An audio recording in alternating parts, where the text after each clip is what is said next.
আল্লাহর কুদরতি কদম মোবারকে সিজদা করার জন্য, ঠিক না বেঠিক? এই পৃথিবীর জমিনের ভিতরে ইসলাম এমনি এমনি আসে নাই। ইসলাম খুবই কষ্টের মাধ্যমে প্রতিষ্ঠিত হয়েছে।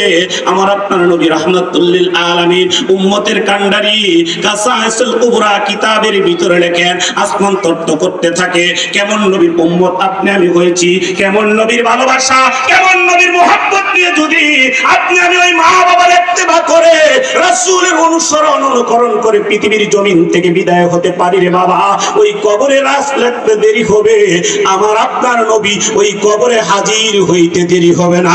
চিৎকার মেরে বলেন সুবহানাল্লাহ।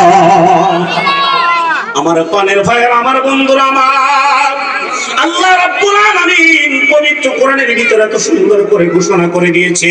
ও বাবার, আমার ভাইয়ের, আমার আল্লাহ বলেন ইযাস সামাউন ফাতারাত ওয়া ইযাল কাওয়াকিবুন তাসারাত ওয়া ইযাল কুবুরু বুসিরাত। আল্লাহ রাব্বুল আলামিন পবিত্র কোরআনের ভিতরে ঘোষণা করেন সেই দিন আসমান চূর্ণ বিচূর্ণ হয়ে যাবে,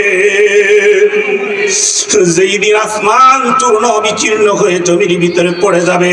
ইযাস সামাউন ফাতারাত ওয়া ইযাল কাওয়াকিবুন তাসারাত, যেই দিন আকাশের ভিতরে মিটমিট করে তারকাগুলো জ্বলে, ওই তারকারাজিগুলো চূর্ণ বিচূর্ণ হয়ে জমিনে পড়ে যাবে।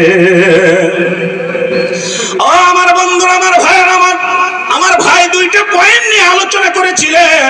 একটা হলো নবীর প্রেম, ভালোবাসা, মুহাব্বত, আর একটা হলো মা বাবার খেদমত, মা বাবার গোলামি। কিন্তু সময়ের অভাবে আমার ভাই